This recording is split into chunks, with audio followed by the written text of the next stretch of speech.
duduk sejenak untuk naik kembali. Biasa kita kenal dengan duduk di antara dua sujud. Jadi di dalam salat apabila tidak ada duduk di antara dua sujudnya, berarti salat batal juga. Jadi apabila tidak ada duduk di antara dua sujudnya, salatnya batal. Karena harus ada duduk di antara dua sujud. Karena itu masuk dalam rukun salat, penting sekali. Jadi dalam hadis-hadis sahih di Abu Daud 587, Summa yaqul, potongan hadis, Allahu Akbar, ketika kita sudah sujud, maka kita bangkit dengan lafaz Allahu Akbar. Kemudian wa yarfa ra'sahu hatta yastawi qa'idan. Jadi apabila selesai sujud, maka kalian bangkit sampai ke posisi duduk. Jadi bangkit sampai ke posisi duduk. Jadi Rasul ketika selesai sujud, dia bangkit sampai posisi duduk. Yang mana itu posisi duduk? Posisi duduk yang dimaksud dalam hadis Tirmizi, hadis nomor 304, summa sana rijlahul yusra wa ka'ada 'alaiha summa i'tadala hatta yarji'a kullu azmin fi mawdi'ihi mu'tadilan summa ahwa sajidan. Jadi yang disebut dengan duduk itu iftiras yang kita kenal, walaupun duduk itu banyak nanti ya, dan duduk itu ada iftiras, ada tawarruk, ada juga iqa yang bisa kita pakai dalam salat. Bahkan ada juga duduknya Nabi ini modelnya tarabbu. Tarabbu ini bersilah. Jadi yang dimaksud dengan duduk kata Nabi, yaitu kita duduk iftiras, kaki ditegakkan, kemudian duduk di telapak kaki kiri yang sudah sering kita lakukan. Kemudian yang utama hatta yarji'u kullu azmin fi mawadi'ihi. Jadi sampai tulang-tulang belakang ini lurus, itu yang dimaksud dengan duduk. Jadi ada sejenak. Jadi sampai tulang-tulang belakang lurus kembali ke tempatnya, mu'tadilan summa ahwa sajidan. Kemudian baru kita bisa sujud kembali.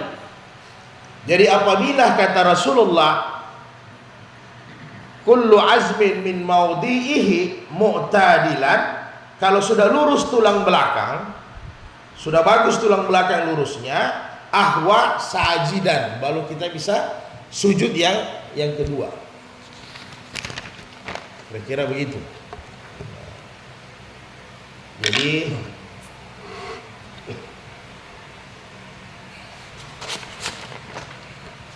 yang disebut dengan iftiras.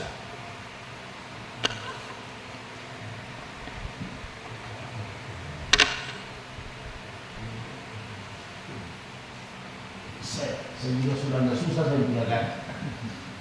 Saya jarang pakai ini. Ini di luar daripada bapak-bapak yang pakai kursi ya. Jadi iftiras itu ada beberapa macam. Ini yang populer dipakai Nabi. Jadi kita duduk di telapak kiri ya. Kemudian kaki kanan di wanasabah, ditegakkan. Jadi kaki kanan ya yang kita tegakkan. Itu yang populer. Jadi jangan sujud yang kedua sebelum ini lurus. Begitu juga yang pakai kursi pas salat, jadi sama, tetap diluruskan dulu di kursi, baru kita sujud kembali. Jadi ahwa sajidan, setelah dia lurus baru sujud kembali. Karena biasa kita terburu-buru, sudah sujud satu kali, karena mau cepat belum lurus, bagi lagi sujud. Ya kan? Jadi nanti itu rukun salatnya jadi kurang. Nah, jadi lurus dulu, baru kita sujud kembali. Tidak ada juga serigala mengejar. Nah, kemudian Bapak sekalian yang berbahagia,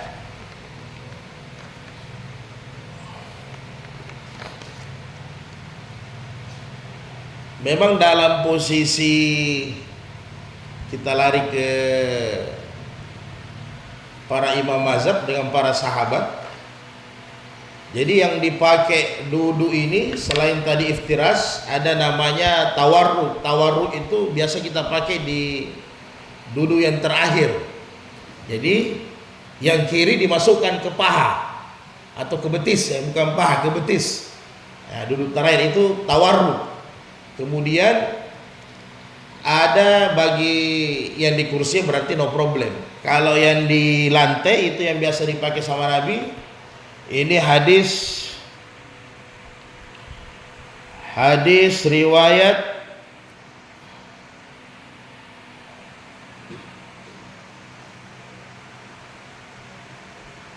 An-Nasai, disahihkan oleh Ibnu Huzaimah, yaitu An Aisyah, ini istri Nabi ya.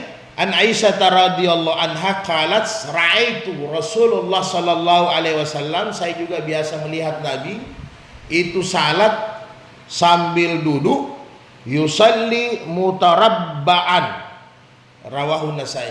Jadi Nabi duduk dengan bersilah, ya. Nabi duduk dengan bersilah, apalagi ketika sudah masa-masa ini kan biasa kita terjadi setengah mati, apalagi yang gemuk-gemuk seperti saya, Pak. Agak susah kita imbangi perutnya kan. Jadi Nabi biasa juga, kata Aisyah, duduk dengan bersilah. Jadi selain iftiras yang bisa kita pakai tawarruk, kemudian habis tawarruk tarabbu itu bersila, kemudian bisa juga kita pakai ada ika juga dibolehkan, tapi ada yang dimakruhkan, ya. Ya, itu satu. Jadi satu ika begitu. Nah, kemudian ika yang kedua dihamparkan dua-dua, Pak. Jadi ada agak mirip dia. Ini yang dilarang, ini yang makruh. Yang dibolehkan diduduki dua-dua, Pak. Itu makruh. Jadi ini yang makruh juga, ini iftiras yang makruh. Yang dibolehkan dilem satu, yang kedua silangnya dibuka tadi. Ini dikasih dihamparkan dua-dua. Tapi tidak segitiga. Nah, kalau yang kanan kiri begini, ini yang dimakruhkan, bahkan tidak boleh, seperti aja. Nah, yang satu pantat di lantai, kaki kiri ke kiri, kaki kanan ke kanan. Itu biasa yang dipakai orang-orang Yahudi sembahyang. Iya. Itu satu. Ini dua-dua dipantang, Pak. Kemudian kaki begini tadi, kaki tabuka dua-dua. Begitu. Ya, memang ada juga manfaatnya untuk olahraga, tapi itu dipakai orang Yahudi jadi ika yang populer yang biasa Nabi pakai, beberapa riwayat, karena memang keadaannya tidak memungkinkan. Biasanya kalau terlalu, apalagi di Masjid Haram, itu biasa kan agak padat. Kita mau cari tempat yang duduk bagus, agak setengah mati. Maka seperti tadi, jadi ika yang begini boleh kita pakai. Bisa dipakai. Atau kita iftiras begini, tapi bukan disilang, dilempangkan. Kalau disilang dia makruh. Kemudian yang makruh tahrim itu, kita duduk betis diangkat, yang seperti model anjing ya. Baru kita model begini. Jadi itu yang ditegur sama Nabi. Jadi di luar salat maupun di dalam salat jangan sampai terpakai. Jadi kalau bersila seperti biasa, berarti kaki di depan.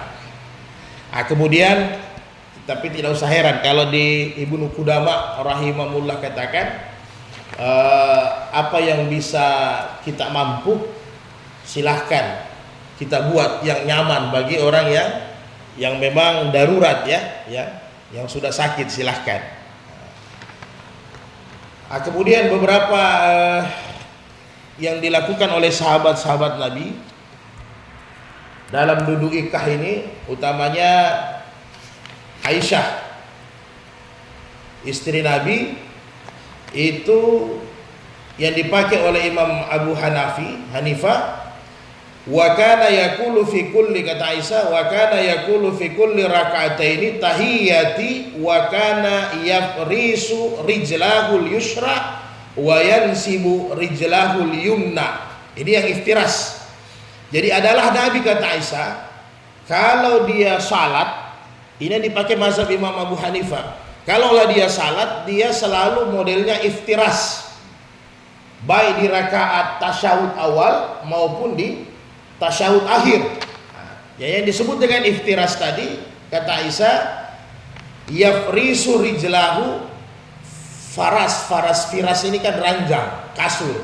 Jadi dilempangkan kaki kirinya yusra, kemudian diduduki, wa nasabal yumna, dan kaki kanannya ditegakkan seperti tadi iftiras. Ini yang dipakai mazhab Abu Hanifah. Hadis dari Aisyah, ini hadis Sahih Ibnu Huzaimah di bab 1 nomor 343. Ini yang dipakai oleh Abu Hanifah. Jadi jangan heran kalau umpamanya nanti jalan-jalan ke Turki, ke daerah-daerah Eropa, Sri Lanka, Afghanistan, tidak ada duduk tawarruknya mereka. Jadi tidak ada duduk tawarruknya, semua duduk iftiras, baik rakaat, semua begitu. Baik rakaat, baik tasyahud awal maupun tasyahud akhir. Ini yang dipakai sahabat Nabi Aisyah, istri Nabi, pakai seperti ini. Jadi bukan Abu Hanifahnya sebenarnya, memang Aisyah pakai seperti itu. Itu yang diambil menurut pemahaman Aisyah, dan memang Aisyah pasti lihat Nabi seperti itu. Jadi baik tasyahud awal maupun tasyahud akhir, Aisyah yang dipakai oleh Abu Hanifah seperti itu. Jadi tidak ada duduk tawarruk tasyahud akhir, sama semua. Mau salat 2 rakaat, mau salat 4 rakaat, mau 3 rakaat, tetap tahiyatnya duduknya iftiras. Kemudian yang dipakai oleh sahabat Ibnu Mas'ud dengan Ibnu Abbas. Jadi lumrah bisa, bahkan pekan lalu kita lihat bagaimana lutut duluan daripada tangan, itu Ibnu Umar dengan Umar bin Khattab bisa berbeda anak dengan bapak ya. Umar bin Khattab lutut duluan, kemudian Ibnu Umar tangan duluan. Walaupun nanti itu disadur sama Imam Mazhab lagi ya, beda-beda. Jadi sudah begitu. Kemudian yang dipakai Ibnu Mas'ud, ini yang dipakai oleh Imam Malik. Ini ada di hadis Ahmad juz 1 nomor 459. Hadis dari Ibnu Mas'ud, iza jalasa fi wasatil salati wa fi akhiri ala warikihil yusra. Jadi tawarruk. Jadi apabila Nabi, kata Ibnu Abbas, dia salat tahiyat, ketika sudah tahiyat awal maupun akhir, wa fi akhiriha ala warikihil yusra.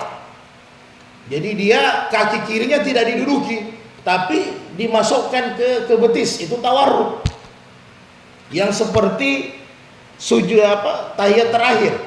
Jadi jangan heran nanti kalau jalan-jalan ke Maroko, kemudian Aljazair, sebagian Mesir, Tunis, itu tidak ada iftirasnya. Jadi kita tidak akan lihat iftirasnya, dia tawarruk terus. Jadi dia modelnya begini terus, begitu terus. Tasyahud awal, tasyahud akhir, salat yang 2 rakaat, salat yang 3 rakaat, semua duduknya seperti itu. Jadi jangan heran, tidak usah ditegur. Jadi itu yang dipakai Imam Malik. Jadi menurut Imam Malik, semua duduknya Nabi tawarruk, walaupun nanti ada pembahasan fikih panjang, tapi mutakhirin. Misalnya didapat riwayat dari Aisyah, Nabi memang ketika sudah berusia 60-an, sudah berusia agak tua, maka Nabi banyak pakai tawarruk, hampir-hampir tidak ada iftiras. Tapi itu sudah pembahasan fikih yang macam-macam pendapat para ulama. Tapi yang jelas Kita di sini bermaksud bahwa ini ada dasar-dasar yang kuatnya yang dilakukan oleh sahabat. Jadi sahabat Ibnu Mas'ud dengan Ibnu Abbas itu tidak pakai duduk iftiras, dia pakai duduk tawarruk, baik di tahiyat awal, di tahiyat akhir. Jadi ketika kita sudah bahas sahabat, kita tidak bahas ulama dengan imam mazhab, maka akan terpikir oleh kita bagaimana hebatnya hidup di zaman Nabi. Sebenarnya Nabi masih ada. Jadi apa? Ada perkara-perkara yang mereka lihat dari Nabi, mereka tidak perlu bertanya. Itu hebatnya di zaman Nabi. Sebenarnya kalau mau dipakai satu kesimpulan kan gampang. Ayo kumpul duduk semua, Nabi buat keputusan, ya kan? Tapi kehidupan Nabi selama 63 tahun, 23 tahun bersama sahabat, itu kan tidak bisa. Kehidupan ini ada yang sifatnya tiba-tiba, ada yang lagi santai di rumah, ada lagi perjalanan musafir. Jadi tidak bisa. Karena Nabi ini manusia biasa. Karena manusia biasanya ini tentu banyak juga kelemahan-kelemahannya. Sehingga apa-apa yang dibuat oleh Nabi itu syariat. Itulah hebatnya. Kalau sahabat tegur, ya Rasul buat satu pedoman, kita duduk semua. Ini agak susah. Karena sudah ada sahabat di Yaman, sudah ada juga sahabat di Mesir, sudah ada sahabat di Syria. Itu sudah agak susah. Jadi artinya apa? Memang Nabi ini petunjuk untuk kita, diangkat manusia, sehingga kelemahan-kelemahan manusia itu ada juga sama Nabi seperti kita, kekurangan. Kalau seandainya Nabi ini malaikat, agak susah kita mau ittiba. Ya agak susah, karena malaikat tidak pernah sakit, fit terus badannya. Malaikat tidak pernah tidur. Sedangkan Nabi semua apa yang kita lakukan, buang air, ada pada diri Nabi semua, makan, minum, sehingga Nabi adalah contoh yang paling mudah untuk kita semua akhir zaman. Sudah contoh yang paling mudah. Nah, jadi bisa kita bayangkan ketika satu sahabat sementara salat di sana di Masjid Nabawi, satu dia tawarruk, satu dia pakai iftiras, apalagi kalau satu pakai iqa. Jadi bagaimana amannya di zaman Nabi? Tidak ada pertentangan. Masa bisa di zaman Nabi seperti itu? Nah, ya kan, apalagi jadi kalau dipikir bisa saja sahabat datang. Rasul kenapa begitu? Karena apa? Semua sahabat sudah pernah menyaksikan apa yang mereka lakukan itu dilakukan sama Nabi. Semua apa yang mereka lakukan dilakukan sama Nabi. Belum lagi kalau di bab-bab musafir, sampai pembahasan kencing berdiri dan sebagainya. Jadi semua pernah dilakukan sama Nabi. Nah, kemudian saudaraku sekalian yang berbahagia, begitulah kira-kira gambarannya yang bisa kita bayangkan. Enaknya di zaman Nabi itu dengan keilmuan yang lengkap, tapi suasananya aman walaupun banyak perbedaan. Ya. Jadi imam mazhab ini sebenarnya hanya menampilkan saja. Jadi bukan pendapatnya imam mazhab. Karena Al-Quran ini tidak turun sama Imam Abu Hanifah. Hanya mereka menampilkan bagaimana yang dibuat sama sahabat. Sehingga umpamanya Abu Hanifah ambil caranya Aisyah. Itu yang kuat menurut Abu Hanifah dengan sistem keilmuan dia. Kemudian Imam Malik ambil caranya Ibnu Mas'ud. Nah, itu yang kuat menurut Ibnu Mas'ud. Jadi mereka hanya mengangkat. Jadi kalau itulah saya ulang-ulang bahwa apa yang kita lakukan, kita tidak bermazhab dalam arti kata kita taklid, tidak. Tapi mazhab inilah yang memudahkan kita untuk menyadur ilmu-ilmu dari para sahabat yang langsung bersama dengan Nabi. Jadi tanpa imam mazhab susah kita, karena kehidupan kita tidak berdekatan di zaman Nabi. Mereka masih berdekatan di zaman Nabi, tabi'in. Bahkan masih Abu Hanifah masih dapat beberapa orang sahabat Nabi yang sempat dia berguru. Nah, kemudian hadis yang lain Bukhari Muslim, ini hadis sahih nomor Bukhari 828, Imam Muslim 226. Ini yang dipakai oleh sahabat Abu Humaid Asy-Sya'idi. Beberapa sahabat. Ini yang dipakai oleh Imam Syafi'i di Indonesia. Fa iza jalasa fi rakataini jalasa ala rijlihil yusra wa nasabal yumna. Jadi menurut Imam Syafi'i yang dipakai oleh sahabat Abu Humaid, apabila Nabi di tasyahud awal dia duduk iftiras. Jadi duduk iftirasnya itu fi rakataini jalasa ala rijlihi yusra wa nasabah, tegak kaki kanannya menghadap kiblat, dilipat. Wa iza jalasa fi rakaatil akhirati, apabila di rakaat tasyahud yang kedua, maka qaddama rijlahul yusra ala wa yusra wa nasabal ukhra. Jadi seperti mana yang hadis-hadis sahih yang lain, bahwa di rakaat tasyahud yang kedua itu tawarruk, kaki kirinya dimasukkan ke betis, dikeluarkan. Nah, kemudian wa ka'ada ala maq'adatihi, kemudian pantatnya langsung menyentuh lantai, itu namanya tawarruk.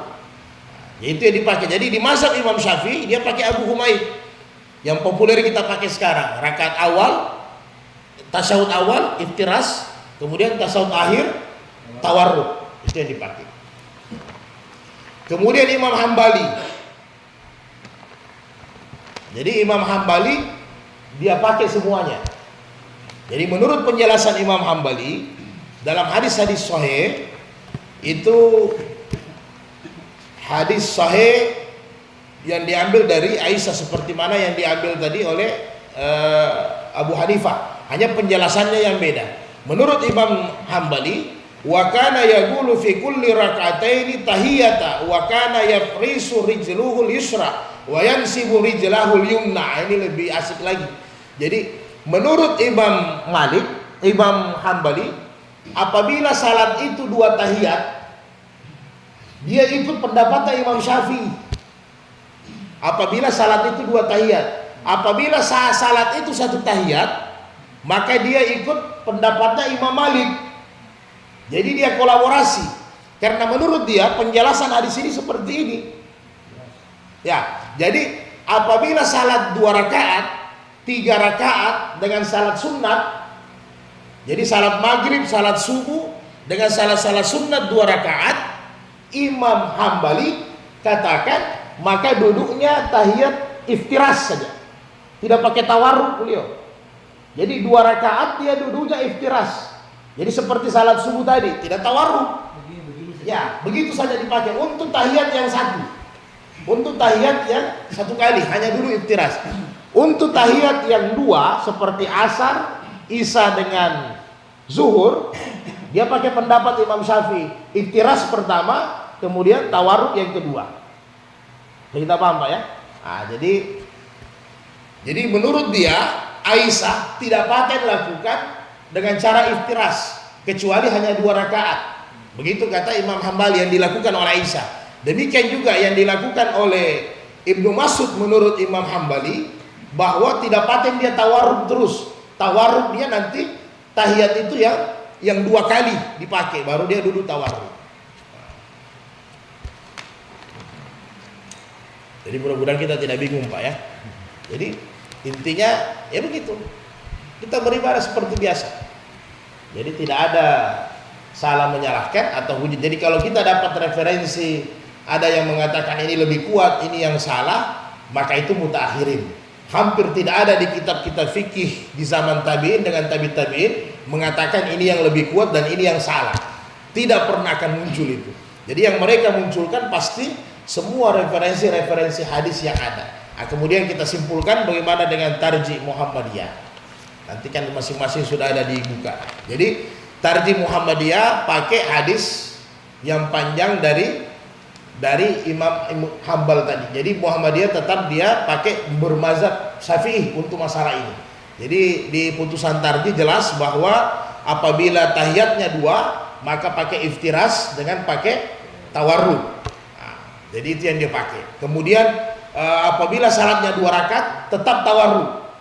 Di mazhab Imam di tarjih Muhammadiyah. Jadi Muhammadiyah dia lebih pakai ke mazhab Syafi'i. Walaupun di tarjih juga banyak Imam Ahmad bin Hambal dengan Imam Malik.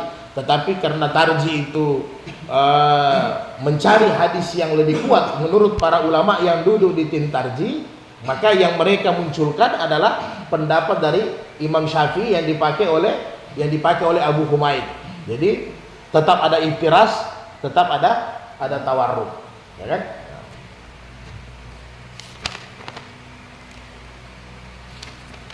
Jadi ketika ditanya Imam Malik kenapa tidak pakai pendapatnya gurunya Abu Hanifah, jadi Imam Malik simpel saja, menurut pendapat saya, ya kan, apa yang dibuat oleh Ibnu Mas'ud maka ini yang sering dipakai oleh Nabi. Jadi begitu, dia tidak sampaikan oh pendapatnya Abu Hanifah guru saya itu lemah. Tidak pernah dia sampaikan begitu. Nah, kemudian zikirnya mungkin lalu sudah. Jadi zikir yang bisa kita pakai duduk di antara dua sujud. Kalau yang dipakai di Tarjih Muhammadiyah itu riwayat Hakim yang disahihkan oleh Imam Hakim, riwayat Abu Dawud an Ibnu Abbas radhiyallahu anhuma anna Nabi sallallahu kana yaqulu baina sajdataini, doa yang dibaca ketika duduk di antara dua sujud, Allahumma ghafirli, ampuni saya, warhamni, sayangi saya, wahdini, berikan saya petunjuk, wa'afini, berikan saya kesehatan, warzuqni, berikan saya rezeki. Ini yang populer dipakai 5 permintaan. Kemudian yang dipakai di mazhab Imam Syafi'i itu ditambah 2, bahkan ada yang ditambah 3, ya 8 dengan pakai 7. Warzuqni, wajburni, wa'afini, wa'afu anni, 7. Jadi 7 permintaan boleh dipakai.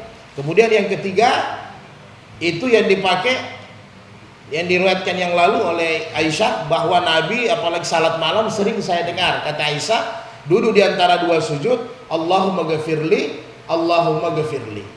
Nah, kemudian yang dipakai oleh mazhab Imam Malik juga bisa Rabbi ghafirli, Rabbi ghafirli.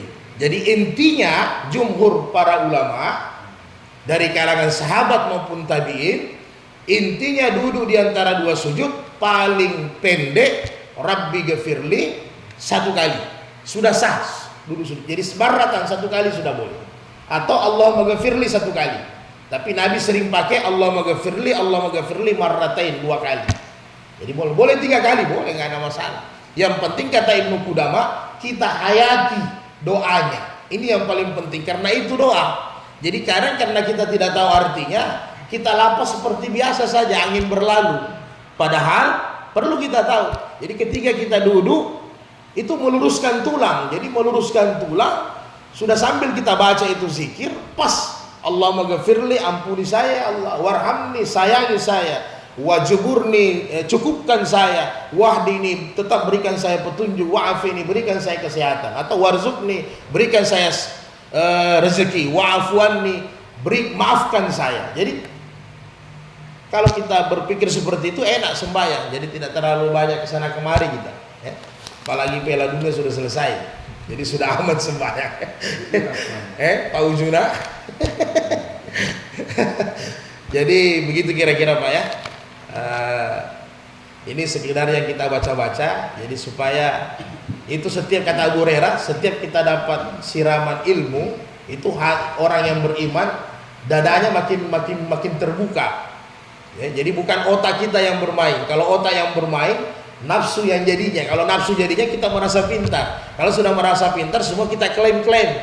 Jadi Abu Hurairah katakan bukan begitu. Ketika kita terima ilmu, dada kita harus terbuka. Sehingga apa? Kita siap menerima semua perbedaan dan kita lebih bijak.